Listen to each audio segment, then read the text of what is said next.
زندہ آباد زندہ آباد واہ واہ ماشاء اللہ سبحان اللہ سبحان اللہ سبحان اللہ سبحان اللہ توجہ میں بات اب ناموس رسالت کے متعلق عرض کرتا ہوں.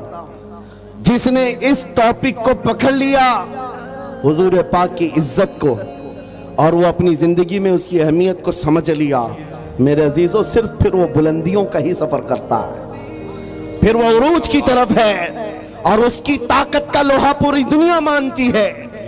میں چند مثالیں آپ کے سامنے رکھوں گا. جانتے ہو خلفائے راشدین میں سب کی اپنی فضیلتیں ہیں لیکن خلیفہ دوم فاروق اعظم سیدنا عمر ابن خطاب رضی اللہ تعالیٰ عنہ کے جلال کا اور ان کی عظمت اور ہیبت کا ایک الگ انداز تھا.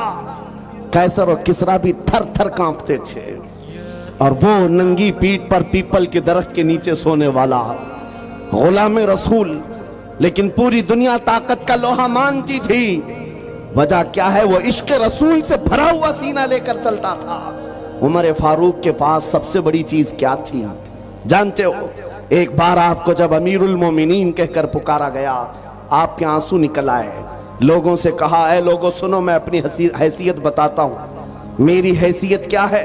میں خطاب کا بیٹا عمر ہوں. بچپن میں مجھ سے 2 بکریاں نہیں سنبھالی جاتی. میرے باپ سے میں روز مار کھاتا تھا. میں بکریوں کو سنبھال نہیں پاتا. میرے باپ مجھے روز مارتے تھے. خطاب کا بیٹا وہ عمر ہوں لیکن آج اس دور میں 36 لاکھ اسکوائر کلومیٹر پر تنہا عمر کی نگرانی ہے. مصر بھی فلسطین بھی عراق بھی شام بھی یمن بھی عرب کا یہ حجاز و نجد کا علاقہ پورا ایک عمر ابن خطاب کی نگرانی میں چل رہا تھا جو اس دور کے تقریباً 36 لاکھ اسکوائر کلومیٹر کی بات ہوتی ہے. تنہا نگرانی چل رہی ہے لیکن اس عمر ابن خطاب نے یہ نہیں کہا یہ میں نے اپنے طاقت کے بلبوتے تم پر حکمرانی قائم کی ہے, میں اپنے عدل کے بلبوتے تم پر اس حکمرانی کا تخت بچھایا ہے. نہیں, لوگوں سے کہا کہ اے لوگوں یہ جو آج مجھے حیثیت ملی ہے اس لیے نہیں کہ خطاب کا بیٹا عمر ہوں, اس لیے کہ محمد عربی کا غلام عمر ہوں. سبحان اللہ سبحان اللہ. اپنی نسبت جب حضور سے مضبوط کریں دنیا اس کی طاقت کا لوہا مانتی ہے. ناموس رسالت کی حفاظت پر جو آئے ہیں میدان میں اللہ کریم نے ان کے بازوؤں کو طاقت بخشی ہے اور کفار و مشرکین کے سینوں میں ان کا رعب ڈال دیتا ہے. یہ تاریخ کی سچائیاں بتاتی ہیں. آپ کو پتا ہے سیدنا عمر فاروق رضی اللہ تعالیٰ عنہ کا یہ عظیم خلافت کا زمانہ ان کے متعلق جو لکھا گیا آج بھی موجود ہے. سینکڑوں میل دور رہنے والے کفار و مشرکین کی فوجیں صرف ان کے نام سے کانپتی تھیں, ڈرتی تھیں. یہی منصر, یہی وصف میں آپ کہتا ہوں کہ وہ ناموس رسالت کی حفاظت اور عشق رسول سے بھرا ہوا سینہ لے کر چلو, یہ اس زمانے کا نہیں ہر زمانے کا سب سے بڑا ہتھیار ہے, سب سے بڑا ہتھیار ہے. لوگ آج یہ کہتے ہیں, بعض لوگ جو میرے ساتھ ہر جلسے میں انویسٹیگیشن کرتے بھی رہتے ہیں, ہر جگہ چلتے رہتے ہیں, کئی مرتبہ ہمارے علاقے میں بھی آئے اور وہ بار بار ہم سے یہ انویسٹیگیشن کرتے ہیں آپ چاہتے کیا ہے ہندوستان میں, جہاں جا رہے ہو یہ پورے مجمع کو جمع کر رہے ہو اور جذبے میں اور ان کو جوش دلا کر کھڑا کر رہے ہو, کیا چاہتے ہو؟ ان کو شاید ایسا لگتا ہوگا کہ ہم کوئی بہت بڑی ایسی تنظیم بنا رہے ہیں جو بم باندھ کر کے کہیں اڑ جائے, انہیں شاید ایسا لگتا ہو. اسی لیے بار بار اس چیز کی تلاش میں سرگردہ ہے. میں کھل کر کے بیان کرتا ہوں میرے عزیزوں, کھل کر کے. ابھی ہم اپنے ممبئی میں ایک مرکز بنا رہے تھے تو صاحب وہاں تک پہنچی باتیں, کچھ لوگ کہنے لگے یہ کچھ سرنگ بنا رہے ہیں جس میں جہاد سکھانے والے ہیں. چھوٹا سا ایک ناموس رسالت کے تحفظ کی خاطر ایک مرکز بنانے کی بات کی تو ایسی باتیں پھیلائے. یاد رکھو ہم سرنگ میں نہیں سکھاتے, کھلے میدان میں سکھائیں گے. اور وہ بھی کوئی ایسی ویسی تربیت نہیں جس کی میں بات کر رہا ہوں. ہمارا مشن کیا ہے میاں؟ میں تو اپنے نوجوانوں سے کہتا ہوں چاقو چھری تلوار بندوق بارود تو دور ہے, تم بلیڈ لے کر کے بھی مت چلو. اس لیے کہ پلاسٹک کا بلیڈ بھی تمہارے ہاتھ میں ہوگا تو کل فرنٹ پیج پہ تمہارا نام آتنکوادیوں کے ساتھ۔ یہ تو آج کا مزاج ہے۔ میں جس مشن کی بات کر رہا ہوں وہ بات اتنی ہے، چھوڑو یہ سارے ہتھیار، وہ ہتھیار کیوں نہیں اپناتے جو غریب نواز ہندوستان آئے تھے تو لے کر کے آئے تھے۔ وہ سب سے بڑا ہتھیار عشق مصطفیٰ کی دولت، حضور پاک صلی اللہ تعالی علیہ وسلم کی محبت کاملہ۔ میں جانتا ہوں جب اپنا نوجوان اس دولت سے بھرپور اور سرشار ہو جائے تو اس کا چلنا پھرنا دیکھ کر ہی کئی کیڑوں کو موت آ جائے، یوں ہی موت آ جائے۔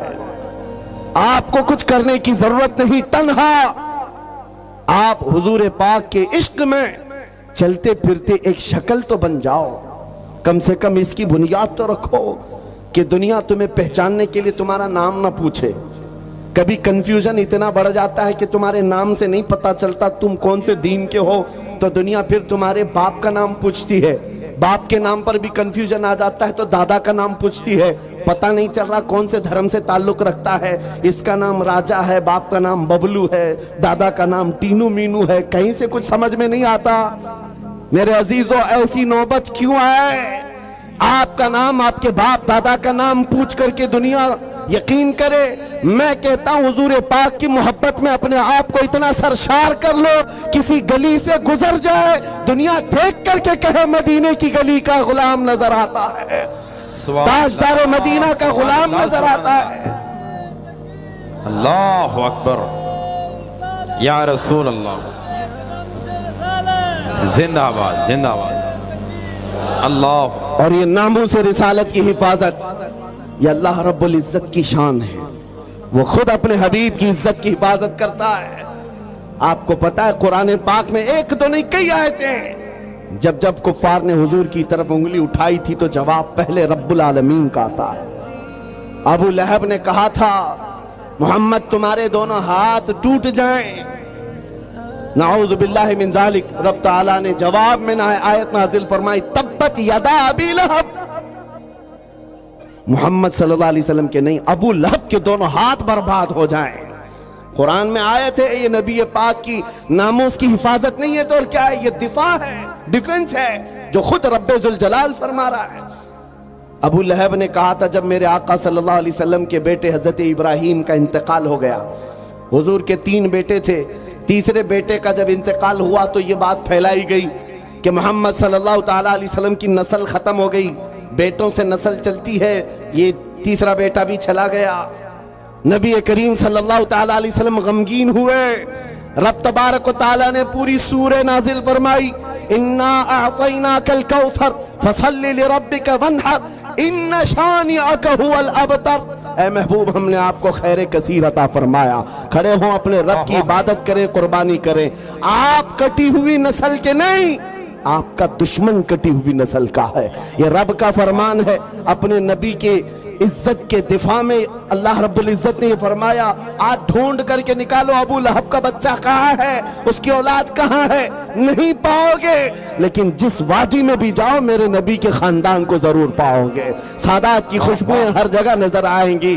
اللہ کریم نے اپنے نبی کی عزت کی حفاظت کا کیسا دفاع کیا ہے۔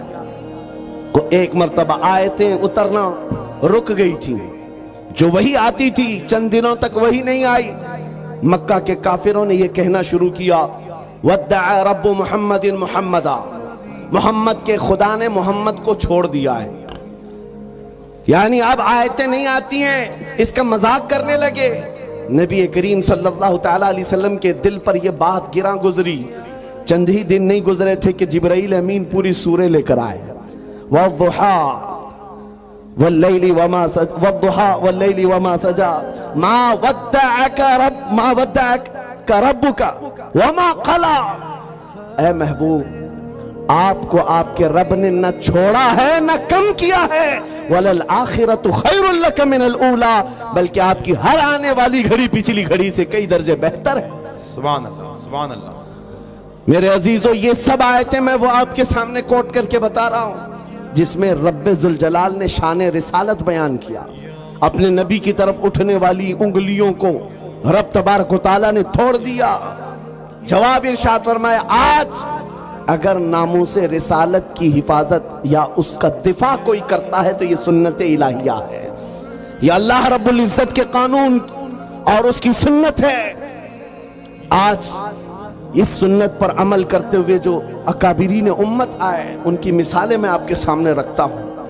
لوگوں ایک بات یاد رکھو، حالات جتنے بھی خراب ہو جائیں اپنے نبی کی عزت کی حفاظت وہ جس سے چاہے لے لے، جس سے چاہے لے لے۔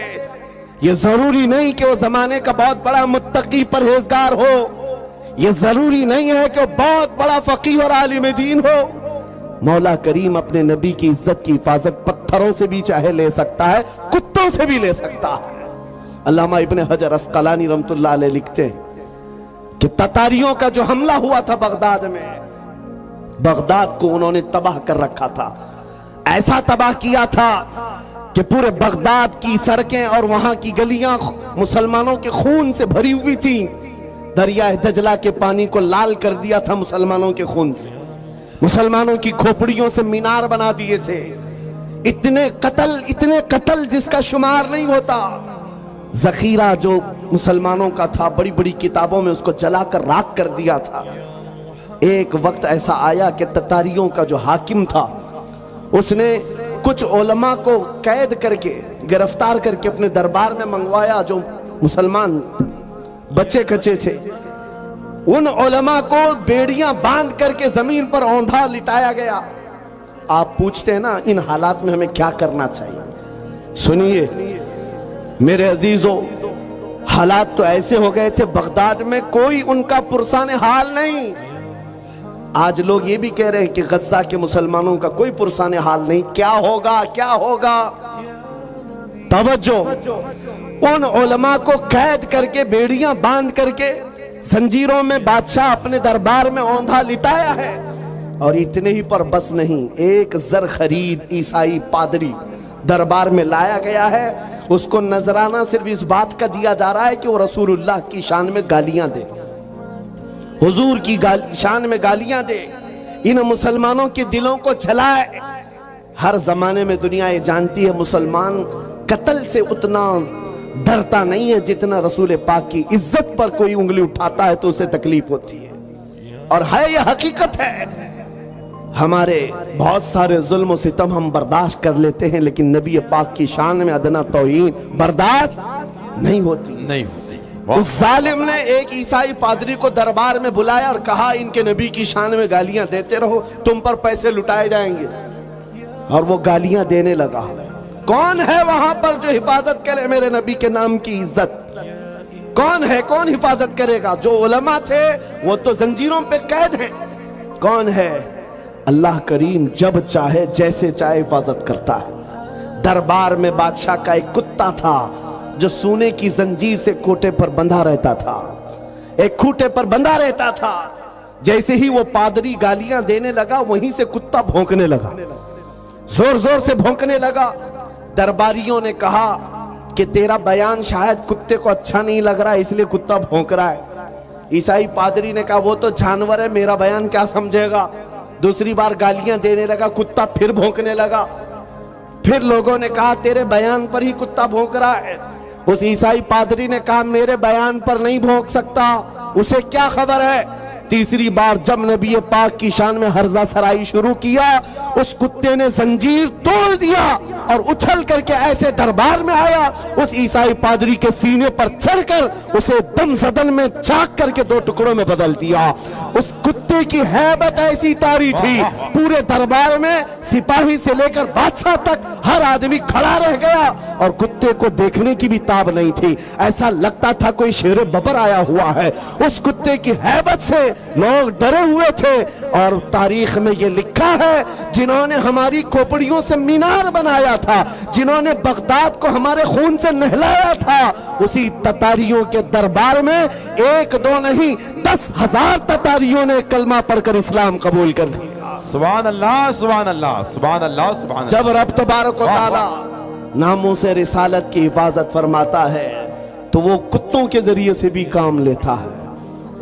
یہ بات یاد رکھو، اور دنیا کو بھی میں یہ بتاتا ہوں، ہمیں قید کر دینے سے یا ہمیں پھانسی دے دینے سے اسلام کا خاتمہ نہیں ہوگا۔ کچھ لوگ یہ سمجھتے ہوں گے، آپ کو پتہ ہے تاریخ میں جب مراد آباد میں کفایت علی کافی رحمت اللہ تعالیٰ علیہ کو پھانسی پر چڑھایا گیا تھا، انگریز 8 دن تک جشن منا رہے تھے۔ ایک ایسے مولوی کو ہم نے پھانسی پر چڑھایا ہے جس کی زبان چلتی تھی تو ہزاروں لوگ اسے سنتے تھے اور پورے لوگوں میں اس کا ایک رعب تھا۔ ہم نے اس مولوی کو ختم کر دیا، مسلمانوں میں ایک خوف پیدا ہو جائے گا، ڈر پیدا ہو جائے گا۔ انگریز 8 دن جشن منائے ہوں گے لیکن انہیں خدائی قانون معلوم نہیں۔ مراد آباد میں پھانسی پر چڑھا رہے ایک عاشق رسول کو، اور پروردگار عالم اسی مراد آباد کے پڑوس شہر بریلی میں امام احمد رضا کو پیدا کر رہا ہے۔ وہ ایسا عاشق رسول پیدا کیا، جب وہ جوان ہوا تو صرف قلم سے نہیں، صرف زبان سے نہیں، بلکہ پوری تحریک چھیڑ دی۔ اور آج حالت یہ ہے، انگریز ایک عاشق رسول کو پھانسی پر چڑھا کر یہ سمجھتے تھے کہ عشق رسول کا خاتمہ ہو گیا۔ نہیں، ممکن نہیں ہے۔ بریلی کی زبان پھر چلی ہے تو ایسے چلی، خطہ خطہ آج بولتا ہے، ڈال دی قلب میں عظمت مصطفیٰ سیدی اعلی حضرت پہ لاکھوں سلام۔ عزیزان گرامی وقار، آج ان حالات کو دیکھ کر جو سراسیمگی ہے نوجوانوں میں 2 چیزیں عرض کرتا ہوں۔ سرکار سیدی حضور حافظ ملت رحمت اللہ تعالی علیہ کا فرمان میرے والد گرامی سے میں نقل کر کے آپ کے سامنے رکھتا ہوں، جو وہ اپنے شاگردوں کے درمیان کہا کرتے تھے، 2 چیزیں اپنی زندگی میں لازم رکھو، کسی ظالم سے ڈرنا مت، کسی مظلوم پر اپنا جبر یا اپنی طاقت کا استعمال نہیں کرنا، کسی کمزور پر طاقت کا استعمال نہیں اور کسی ظالم سے ڈرنا نہیں۔ یہ 2 چیزیں لے کر کے چلو، تمہارا کچھ نہیں ہوگا۔ کلمہ طیبہ پڑھا ہے اور میرے نبی کی امت میں ہو، موت تو یوں بھی کسی بستر پر آنی ہی ہے، اور جب موت آنا ہی ہے تو میرے نبی کی سنتوں پر آ جائے، حضور کی محبت میں آ جائے، کیا فرق پڑتا ہے؟ عزیزان گرامی وقار، اس جملے کو لے کر چلے، خاص کر آپ کے اس صوبے میں یہاں لوگوں کو بلڈوزر سے ڈرایا جاتا ہے۔ مسلمانوں، ایک چھوٹی مشین سے ڈرنے والی قوم تو نہیں ہو، غیر قانونی چیزوں سے بچ جاؤ۔ بلڈوزر کیا، کئی اس سے بڑی مشینیں بھی آئیں، تمہیں ہلانا نہیں چاہیے۔ ہاں، زیادہ سے زیادہ غیر قانونی یا پھر کسی طرح سے اپنے ہوس کے لیے مکانوں کو یا دیواروں کو گرایا جا سکتا ہے، لیکن مضبوط عشق رسول ہو، اس سے بڑی طاقتیں بھی تمہارے سینے سے عشق رسول نہیں چھین سکتی، واہ واہ واہ، نہیں چھین سکتی۔ بے شک بے شک، بس اس دولت کو بناؤ، اس دولت کو بناؤ جو چھینی نہیں جا سکتی، جس کو اعلیٰ حضرت امام اہل سنت فاضل بریلوی فرماتے ہیں، اے عشق تیرے صدقے جلنے سے چھٹے سستے، واہ، اے عشق تیرے صدقے جلنے سے چھٹے سستے، جو آگ بجھا دے گی وہ آگ لگائی ہے، وہ آگ لگائی ہے، واہ واہ، بس اس عشق کی بات میں کرتا ہوں۔ وہ اگر تمہارے پاس ہے تو یہ چھوٹی موٹی مشینیں کیا تمہارا بگاڑیں گی؟ گھر توڑ سکتے ہیں، یا تمہاری جائیدادیں لے سکتے ہیں، یا تمہیں جیلوں کی سلاخوں پر بند کر سکتے ہیں۔ اتنا اگر ہوتا ہے تو آپ کو یہ عادت ڈال لینی چاہیے، مظفر کو مقید نہ سمجھے سیاد، میری یہ اسیری بھی سنت آبائی ہے۔ واہ واہ، اگر قید ہو بھی جائے تو اتنی بات یاد رکھو، ہماری اسیری بھی سنت آبائی ہے۔ عزیزان گرامی اوقات، ناموس رسالت کی حفاظت پر جنہوں نے پہرا دیا ہے، ان کی چند مثالیں میں عرض کر رہا تھا۔ وہ صحابہ کرام رضوان اللہ تعالی علیہ مجمعین، جن کی ہیبت کا عالم یہ تھا کہ وہ تنہا جاتے لیکن دنیا کو خوف زدہ کرتے تھے۔ کس بات پر؟ ارے پیوند لگے کپڑے پہن کر جا رہے ہیں، پیروں میں چپل نہیں ہے، ہاتھوں میں ایسی تلواریں جس سے سبزیاں نہیں کٹتی، لیکن اس کے باوجود ہزاروں کی فوج میں ان کا رعب تھا۔ سیدنا خالد بن ولید سیف اللہ المسلول 125 جنگیں اپنی زندگی میں لڑی، ایک جنگ میں بھی شکست نہیں حاصل کیا، شکست نہیں ہوئی۔ ان کی ایک تلوار کا وزن 35 کلو کا تھا، وہ ڈھال 40 کلو کی، یہ لے کر لڑتے تھے، اور جس میدان میں اترتے تھے صفوں کی صفیں درہم برہم۔ کون نہیں جانتا آج دنیا میں خالد بن ولید کا نام، جس کو اللہ کے رسول نے سیف اللہ المسلول کہا، لیکن جانتے ہو اتنی مہارت تامہ،